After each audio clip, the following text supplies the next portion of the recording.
Buka bersama dengan saya Ibrani pasal yang ke-11. Perhatikan pada ayat yang ke-11 dan ayat yang ke-12.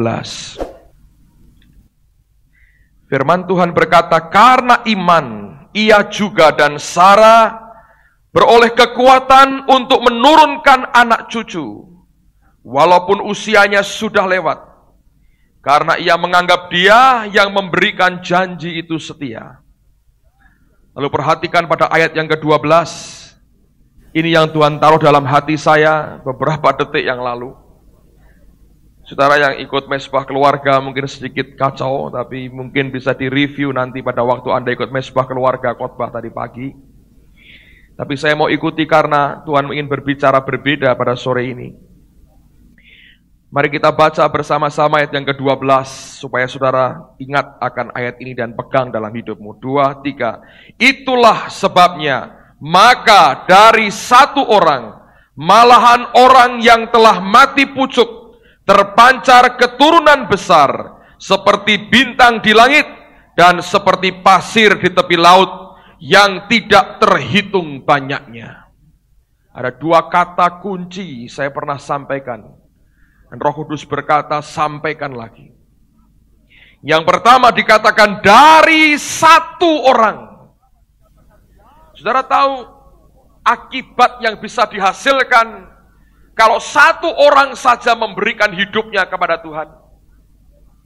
Saudara bisa mengerti akibat yang bisa dihasilkan kalau satu orang saja menyerahkan hidupnya kepada Allah. Sebab dari satu orang, Alkitab berkata, malahan orang yang telah mati pucuk. Itu hal yang kedua.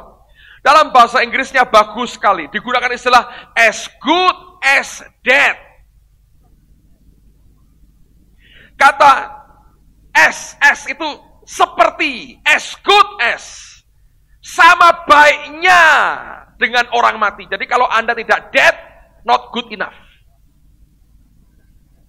Kalau satu orang sedia mati as good as dead, Anda bisa lihat itu hasil yang dikeluarkan dan buah yang dihasilkan. Persoalannya seringkali kita mencoba datang melayani dengan banyak orang. Tapi kalau Anda perhatikan dari Kejadian sampai Wahyu, seringkali dia cukup butuh satu orang saja.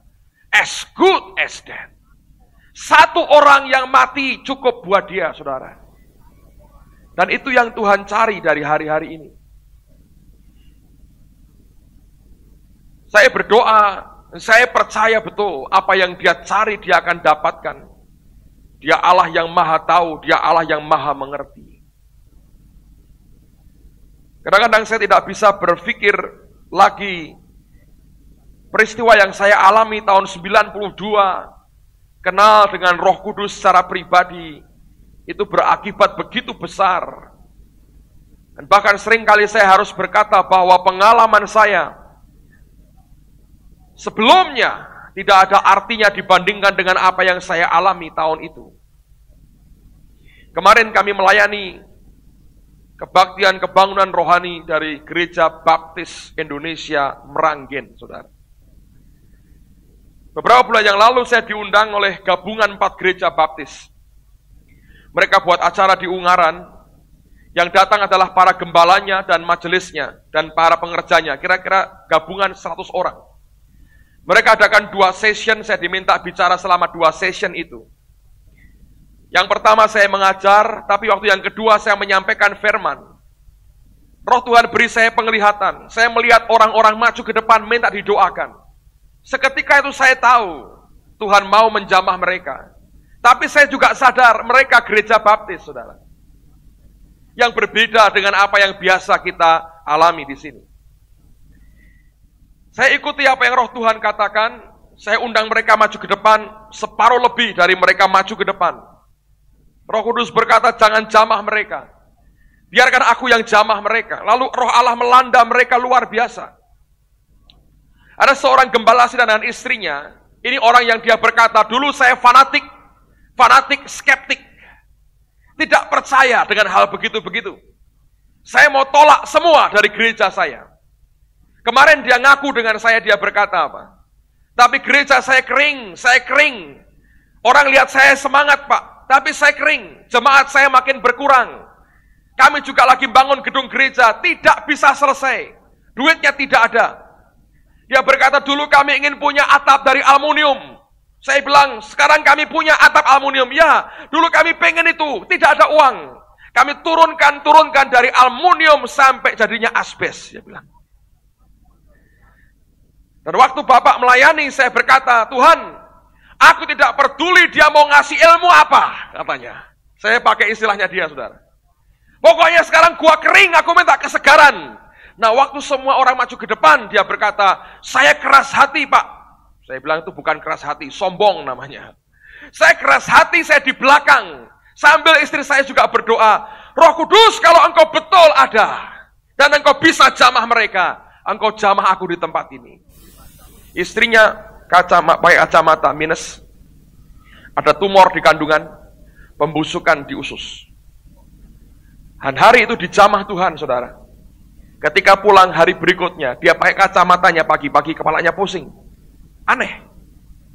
Dilepas kacamatanya, nggak apa-apa. Ketika dipakai pusing, sadar dia. Allah sembuhkan matanya. Dan semua tumornya hilang, pembusukan di usus sembuh. Dia bahkan melayani akan jemaatnya yang sakit, didoakan oleh orang ini dan langsung jemaat itu sembuh. Sejak saat itu kebaktian di gerejanya berubah, mulai berbahasa roh, saudara. Sebab saya masih ingat Bu Foni pernah undang saya ya, retret teman-temannya itu. Ini orang nggak cocok, maunya orang lain. Dikompromikan diundang dua, yang diundang orang itu nggak datang, saudara, lupa. Itu pertama kali saya kenal dengan mereka, rata-rata masih muda. Dan kemarin datang, kita buat kebaktian jam 4 sore, Anda tahu tempatnya, di Pelamongan Indah. Bukan di kantornya. Pemiliknya baik sekali, anak Tuhan juga. Diberi tempat di belakang, itu tempat bukan gedung, saudara, seperti ruang pameran, ada atapnya, ada tiang-tiangnya, nggak ada temboknya, terbuka kanan kirinya, dan sebelah-sebelah rumah penduduk. Anda bisa bayangkan itu. Buat kebangunan rohani, minta lawatan Allah, terbuka dekat rumah penduduk. Waktu mereka sewa sound system gede-gede, lagu pertama diputar, dangdut, saudara. Karena itu sound systemnya orang dunia. Langsung diganti. Mereka dangdut. Saya bilang, ini kemana nih? Kebaktian kok dangdut? Kira-kira 4:30 sore, kebaktian dimulai, Victor yang mimpin puji-pujian. Kami pakai alat musik. Rame sekali. Dan tempat itu cukup penuh, saudara. Saya lagi mikir pada waktu, Tuhan, kalau engkau melawat, apa yang akan terjadi? Tapi saya tahu waktunya sudah singkat. Dan ketika roh Allah diperkenalkan kepada jemaatnya, Anda akan lihat betapa cepatnya roh Tuhan bekerja. Waktu mereka diberi pengertian membuka hati, Anda akan tercengang melihat bagaimana roh Tuhan bisa nerobos tembok-tembok gereja, saudara. Di sekitar tempat kami, tukang-tukang bangunan sedang kerja, banyak sekali. Dan itu pada rumah penduduk. Waktu diberikan kepada saya, ketika saya berdiri menghadap ke mereka, di belakang ada polisi 2, tentara 2, satpam 2, saudara. Komplit 2 jaga di belakang. Saya bilang, apa yang akan jadi mereka pikirkan? Saya ngomong pelan sekali. Saya nggak teriak-teriak khotbahnya. Saya bicara santai. Dan secara jujur saya berkata, sejak siang saya tidak tahu apa yang harus saya sampaikan. Waktu berangkat saya tanya teman-teman ini, ada yang dapat firman nggak? Langsung mereka kur, tidak, saudara. Saya pikir mereka yang khotbah, saya bukan, karena nggak dapat apa-apa. Nah, waktu hamba Tuhan ini bicara dengan saya, baru saya mengerti apa yang harus saya sampaikan. Saya buka Alkitab seperti yang hari ini, saudara. Paling enak nggak pakai catatan. Ikuti aja kemana Tuhan mau bawa. Amen, saudara. Lalu kemudian saya sampaikan akan pengalaman Saul dengan roh Tuhan. Selesai saya menyampaikan firman, saya tahu roh Tuhan mau melayani mereka. Saya nggak dramatisir suasananya. Yang saya tahu roh Tuhan di tengah-tengah kami waktu puji-pujian bisa begitu bebas. Lalu saya berkata, siapa yang mau didoakan maju ke depan. Separuh lebih maju ke depan. Kali ini pendetanya itu maju ke depan, saudara. Victor yang doakan, bukan saya. Dan begitu mereka maju, saya belum berdoa. Barisan depan sudah, wah! Ini saya pegang mic, saudara. Ini beberapa mic itu terdengar. Tetangga keluar semua, saudara. Saya nggak berani lihat, saudara. Saya nggak tahu ini polisi lihat atau tidak. Tentara mungkin bingung ini ada apa. Wah, yang teriak, wah, pelepasan muntah itu bisa kayak nyembur kayak roket keluar. Wah, aneh-aneh. Orang ketahui, wah, ribut, saudara. Saya bilang, Tuhan ini nggak keliru, ruangan kayak begini. Terbuka semua. Kadang-kadang Roh Kudus nggak mau tahu, saudara, dimanapun. Nah, lantainya bukan karpet tuh, ini memang didesain, saudara. Di bawah karpet ini ada sponnya. Anda boleh coba tiarap, nggak apa-apa. Didesain supaya kepala nggak benjut. Memang betul didesain ini. Bawahnya dikasih underlayer, kasih spon. Makanya lain injakannya. Kita cari karpet yang tebal, bawahnya dikasih spon supaya kita bisa kalau jatuh catchernya kurang, Anda tetap safe, saudara. Ya, nggak usah pakai helm maju ke depan, Anda tetap safe. Lantainya itu bukan seperti ini atau keramik begini. Tahu dari apa? Paving block. Anda bisa ngerasain kalau orang, itu apa yang terjadi? Paving block, saudara. Saya bilang, Tuhan, aku tidak tahu, ini bukan ide saya. Kalau engkau kerja bukan karena aku, tapi Roh Tuhan kerja luar biasa. Teman dari Jakarta yang baru tadi pulang, ikut bantu jadi catcher, saudara. Dan kami melihat bagaimana Roh Tuhan kerja. Yang geletak terakhir, tidak bisa bangun-bangun. Wah, wah, wah, wah. Saya pikir ini siapa? Ada seorang pendeta datang pada saya. Pak, ini istri saya. Oh, istrinya. Puji Tuhan, gak apa-apa, katanya. Tapi saya melihat bagaimana Roh Tuhan itu luar biasa. Ada seorang majelis gereja dari gereja lain, saya nggak nyebut nama, saudara, dekat-dekat kita ini, yang nggak model begitu-begitu. Pak, saya akan usulkan Bapak diundang. Ya sembayang, kalau pendetanya mau boleh, saya berkata gitu. Buat rame oleh karena Roh Tuhan. Tapi saya mau beritahu saudara, ini zamannya. Allah butuh satu orang, as good as dead, orang yang mati, terpancar itu kemuliaannya. Amen, saudara. Sering lalu saya ketemu dengan seorang hamba Tuhan. Pak Bambang mungkin tahu ya, istrinya Henry Jones. Dia yang menggantikan saya khotbah di Surabaya karena saya terlambat, saudara. Karena itulah saya tahu Tuhan memberkati. Dia selesai khotbah, kami turun makan siang sama-sama. Dan dia cerita, dia berkata, aku melihat, dia berkata di seluruh dunia Roh Allah sedang bekerja. Tapi nggak ada bangsa yang sehaus bangsa ini, dia bilang. Dia ngelihat ini bangsa luar biasa. Kita jangan minder jadi orang Indonesia. Tahukah saudara bahwa Allah mengasihi bangsa ini luar biasa? John Eng, saudara, yang minggu lalu melayani, tanya-tanya, kalau kontrak rumah di sini berapa? Dia paling suka tinggal di kota ini. Bob Weiner berkata yang sama. Aku sudah keliling Indonesia, ini kota yang aku paling suka. Belum tahu dia, ada Holy Spirit di sini ya, saudara ya. Semarang. Makanya saya tahu berat meninggalkan kota ini. Saya kalau keluar negeri, saudara, aduh mabuk saya. Saya ke Afrika makanan buli terus, saudara. Waduh, saya bilang sego gudeg gimana? Nggak muncul-muncul, nggak ada di Afrika sego gudeg.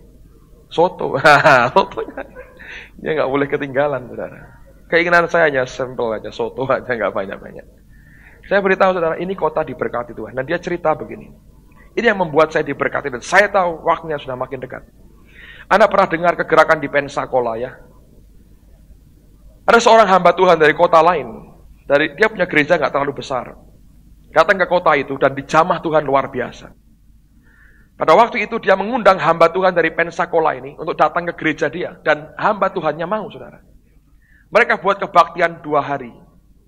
Hari yang pertama, Roh Kudus bekerja, hadirat Allah indah sekali. Lalu gembala sidangnya ini orang yang belum terlalu ngerti tentang Roh Tuhan, saudara. Sekalipun Anda dididik di intelek secara teologi, belum tentu Anda kenal dengan dia. Anda mungkin tahu, tapi belum tentu kenal. Nah, dia mau kenalkan tamunya. Jemaat semua berdiri dan mereka tepuk tangan nyambut tamunya. Lalu hamba Tuhan diundang masuk ke depan. Dan kemudian mereka berdua di mimbar dan diwawancarai. Mimbar mereka dari fiberglass seperti ini, saudara. Mungkin bentuknya, modelnya berbeda, tapi materialnya sama. Dan gembala sedang ini bertanya begini, Pak Pendeta, tolong ceritakan kepada kami seperti apa kegerakan di Pensacola. Anda tahu apa yang dibuat oleh hamba Tuhan ini? Dia berkata begini, seperti ini katanya. Dia cuman goyangkan tangannya, separuh lebih dari jemaat rebah, saudara. Dan hari itu mereka dijamah Tuhan. Nah, hari yang kedua, hal yang lebih dahsyat terjadi. Waktu hadirat Allah begitu kuat, waktu mereka menyembah Tuhan. Sebetulnya saatnya untuk si hamba Tuhan ini maju ke mimbar untuk melayani. Gembalanya berkata, sekarang waktunya buat Bapak melayani. Tapi tamunya ini berkata begini, aku tidak berani. Kenapa? Dia bilang, lihat di mimbar itu hadirat begitu kuat. Ini sudah bukan urusan aku sebagai manusia, ini urusan Allah sendiri. Aku sudah nggak bisa, aku tidak berani. Terlalu kuat. Tapi ini gembalanya pikir, loh ini kok nggak mau khotbah? Jemaat sudah begitu banyak, penuh. Dia nggak mau. Didesak terus dia bilang, aku tidak mau, kata tamunya. Aku tidak berani, terlalu kuat hadiratnya. Apa yang kita alami ini belum apa-apa, saudara. Dia hanya memberikan cicipan sedikit saja. Kalau kita haus dan lapar dan ingin dia terus, saya tahu makin hari akan makin kuat di tengah-tengah kita. Amen. Saudara merasakan kan, di tempat Anda berdiri, tempat Anda duduk, roh Tuhan bisa menjamah.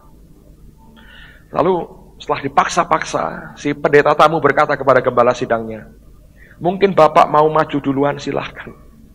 Saya mungkin tidak. Atau mungkin setelah Bapak, baru saya. Gembalanya nggak sabar lagi. Dia tidak kenal Tuhan dengan baik, saudara. Dia ambil Alkitabnya, dia maju ke depan, dia naik ke mimbar. Dia letakkan Alkitabnya, dia buka satu ayat. Dia baru mulai baca ayat itu. Apa yang terjadi, saudara? Tiba-tiba ini mimbar pecah jadi dua. Bagaimana Anda bisa ceritakan pada saya fiberglass, kecuali karena bom, saya nggak tahu. Fiberglass ini bisa pecah jadi dua. Sebagian menghantam ke pendeta ini, dia kepelanting. Dan 2 jam tidak bisa bangun. Rebah karena kuasa Allah. Bukan pingsan kena kebentur ini, saudara.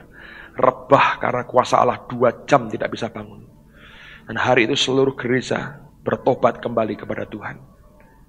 Tidak ada tangan manusia yang campur tangan. Saya masih ingat Paul Cain, seorang nabi Tuhan, pernah bernubuat. Satu kali akan terjadi, dia berkata. Orang tinggal mengucapkan satu kalimat firman Tuhan. Dan orang sekitarnya akan bertobat, terima Tuhan. Semakin dia present, saudara. Semakin dia itu hadir. Kita akan absent. Kita akan makin undur. Yohanes berkata, dia akan makin bertambah. Dan aku akan makin apa? Berkurang. Itu akan terjadi. Makin dekat saat Tuhan datang. Kehadiran dan campur tangan manusia akan begitu minimal. Kita hanya instrumen yang mengikuti saja kemana rohnya bergerak. Tapi seluruhnya dikerjakan oleh Allah sendiri.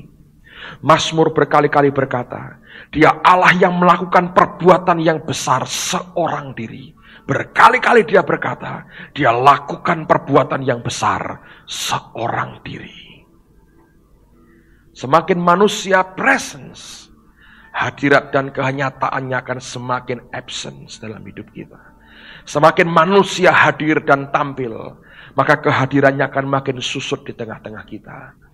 Gereja makin terlibat campur tangan manusia, campur tangan Tuhan akan makin berkurang. Dan kalau kita bisa mengizinkan campur tangannya, saya tahu seringkali ketika dia campur tangan, jalan yang dipilih bukan jalan yang murah, seringkali jalan yang mahal. Jalan yang dipilih bukan jalan yang simple yang kita bisa ambil pintasnya. Dia mau jalan yang benar, saudara. Saya teringat pengalaman hari Senin yang lalu. Saya mau ke Surabaya. Tadi pagi saya ceritakan kepada saudara. Bu Linda hubungi saya, minta saya isi seminar. Dia lupa memberitahu saya sebelumnya. Sebetulnya dalam hati saya tidak ingin pergi karena ini waktu minggu lalu ini untuk seluruhnya untuk keluarga. Karena anak saya besok akan sekolah. Dan saya pakai untuk keluarga. Waktu saya berdoa, Tuhan berkata berangkat. Dan ajaib sekali ada satu keluarga yang punya tiket nggak kepake. Dari Semarang ke Surabaya, 5 tiket. Akhirnya kami sekeluarga berangkat sama-sama karena 5 tiket itu. Tapi waktu saya minta Nining uruskan untuk tiketnya, Senin pagi sudah penuh. Waiting listnya kata Merpati 38 orang pagi itu. Sampai minggu siang masih waiting list, padahal saya harus berangkat pakai flight pertama. Seminar mulai jam 9 pagi, saudara. Ada seorang saudara dari kota lain telepon saya memberitahu, Pak, hubungi ada orang tertentu di airport yang bisa bantu Bapak. Tiap orang bayar sekian belas ribu untuk per tiketnya. Saya coba ke sana, saya lihat ada semacam kantornya, ada pelangnya. Saya pikir ini tidak liar ya. Tapi jujur saya berkata, waktu saya mulai urusan dengan dia, ada yang ganjel di hati saya. Tuhan tidak berbicara apa-apa, tapi ada seperti barang yang dimasukkan di hati saya, ganjel di hati. Tapi tidak saya pedulikan, saudara. Karena pikiran saya berkata, aku mau melayani, aku harus pergi Senin pagi-pagi. Dan dia berkata, oh bisa diatur katanya. Jam 5 ambil barangnya. Saya minta tolong saudara Thomas ambil di airport. Ketika dia pulang, dia beritahu komputernya rusak. Tapi Bapak sudah dapat tiket, dapat seatnya. Nomornya 8 A, B, C, D, F. Hebat saudara ya. Suruh besok jam 5 pagi sampai di airport. Hari berikutnya saya dengan keluarga, rombongan sampai di airport. Bapak ini berkata, tunggu sebentar, dia masuk ke dalam. Dia ngurus, lama gak keluar-keluar, saudara. Kira-kira jam 6 kurang, dia diumumkan para penumpang ke Surabaya, masuk ke ruang tunggu. Saya bilang, mana ini orangnya? Koper kami masih di luar semua. Sudah begitu menjelang jam 6 dia keluar. Dia berkata, Pak, hanya bisa 3. Saya bilang, baik, jangan 3, 1 aja, saya berangkat duluan. Dia masuk lagi. Waktu dia masuk kali yang kedua, Roh Kudus berkata, kamu tidak akan berhasil, you won't make it. Kamu tidak akan bisa. Saya bilang, Tuhan, aku ingin melayani. Aku harus khotbah. Roh Kudus berkata kepada saya, itu urusanku soal pelayanan di Surabaya. Tapi aku sebetulnya lebih perhatikan akan hatimu. Engkau tidak benar di hadapanku. Aku sudah beri tanda dalam hatimu bahwa aku tidak suka dengan cara ini. Tapi engkau tidak peduli dengan apa yang aku katakan. Jangan berikan kepadaku pelayanan sambil hatimu tidak benar di hadapanku. Akhirnya saya baca kitab Mika memang berkata, untuk apa kita datang kepada Allah dengan semua korban dan semua pemberian dan semua pelayanan kalau hati tidak benar di depan Tuhan. Tahu apa yang terjadi saudara? Bapak ini keluar dan tidak berhasil dapat tiketnya. Pada waktu saya terima, saya dengar Tuhan berkata, saya bertuhan ampuni aku. Dan saya berdoa Tuhan buat supaya gagal, jangan sampai berhasil. Saya ngeri sendiri kalau berhasil saudara. Saya bilang Tuhan buat supaya gagal. Waktu saya tahu itu gagal, saya bisa penuh dengan sukacita. Hati saya damai kembali, aneh saudara ya. Dan Tuhan berkata aku yang urus yang Surabaya. Ketika saya sampai di Surabaya, saya pakai Simpati yang tidak jatuh saudara. Sampai di sana, yang jemput saya terlambat. Waktu saya mau ke tempat seminar, Surabaya ada demonstrasi tukang becak. Jalan macet total. Saya terlambat, session kedua pun terlambat. Tapi waktu saya masuk ke ruangan itu, hamba Tuhan sudah berkhotbah. Ibu Prawiro yang menerjemahkan. Roh Kudus berkata, lihat, aku yang urus mereka. Sambil aku sudah urus hatimu, diluruskan kembali di hadapan Tuhan. Allah tidak bisa engkau suap dengan pelayanan. Allah tidak bisa disuap dengan semua pemberian kita. Allah tidak bisa disuap dengan semua jerih payah kita. Allah hanya mau lihat hati yang benar di hadapan Tuhan. Seringkali kita mengajukan kepada Allah banyak hal yang kita sudah buat. Tapi Allah itu meneliti akan hati kita. Tuhan tidak menghalalkan semua cara, saudara. Dia cari cara yang benar, yang lahir dari hati yang benar. Dan kalau kita bisa melihat semuanya itu, betapa ajaibnya Tuhan yang berlaku dalam kehidupan kita. Amen, saudara. Malam hari ini saya sampaikan satu kebenaran ini. Butuh satu orang, dan orang itu as good as dead. Dia harus pribadi yang mati. Dan izinkan Tuhan membongkar hati kita. Saya mau beritahu, kita punya Allah yang luar biasa. Saudari Vivi yang tadi baru pulang, teman dari Jakarta. Lucu sekali ceritanya, saya baru dengar tadi pagi. Kami ketemu dia di Melbourne, dia gereja Indonesia di Melbourne. Tahun lalu saya melayani di sana, roh Tuhan bekerja. Dan ini orang ambil hukum internasional mungkin ya, S2 di Melbourne, saudara. Oleh teman-temannya dipanggil Oma, walaupun masih cukup muda, dipanggil Oma karena banyak ngurusi orang anak. Ini cerewetnya luar biasa, tapi orangnya baik. Dia pulang ke Jakarta. Saya nggak tahu apa yang terjadi, saya nggak dengar, puji Tuhan saya nggak dengar ceritanya. Ripka mungkin dengar sebagian. Dia punya banyak pergumulan, sering telepon istri saya. Istri saya bilang ini, sudahlah kamu ke Semarang aja. Kamu bisa doa di Getsemani, kebaktian dengan kami. Nantikan lain. Ya datang hari Rabu, rencananya akan ketemu kami langsung. Tapi Rabu saya ketinggalan pesawat, saudara. Ketinggalan pesawat dan Tuhan memang mau kami liburan 2 hari lagi di Surabaya. Lalu kemudian dia gak ketemu saya, dia kecewa. Lihat Ripka, dia pandang sebelah mata. Wah, anak kecil. Mana bisa orang begini ngurusi. Dia gak bilang, aku gak mau cerita persoalanku. Saya gak tahu apa yang terjadi. Waktu kami ikut kebaktian, dengar Ripka khotbah, dia bilang, anak ini boleh juga ya katanya. Anak ini katanya. Emang dia merasa lebih tua, saudara. Lalu hari Jumat diantar ke Ungaran. Pertama lihat tempatnya juga, wah banyak komplainnya.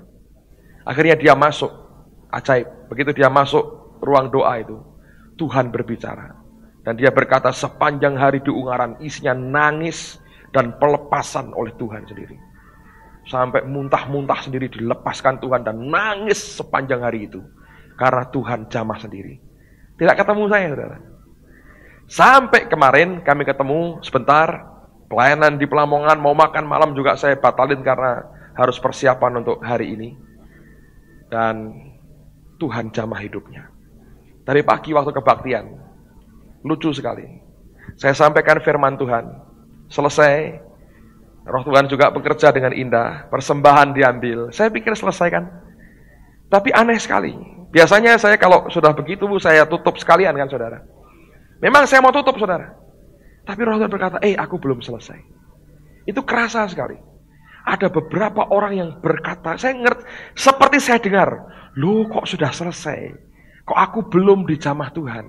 Ada. Jadi itu suara itu kedengaran di hati saya. Rupanya dia satu di antaranya. Loh kok sudah selesai? Persoalanku, unek-unekku, bebanku ini belum lepas. Kenapa? Selesai. Tapi waktu itu Tuhan minta saya nyanyikan lagu yang lain.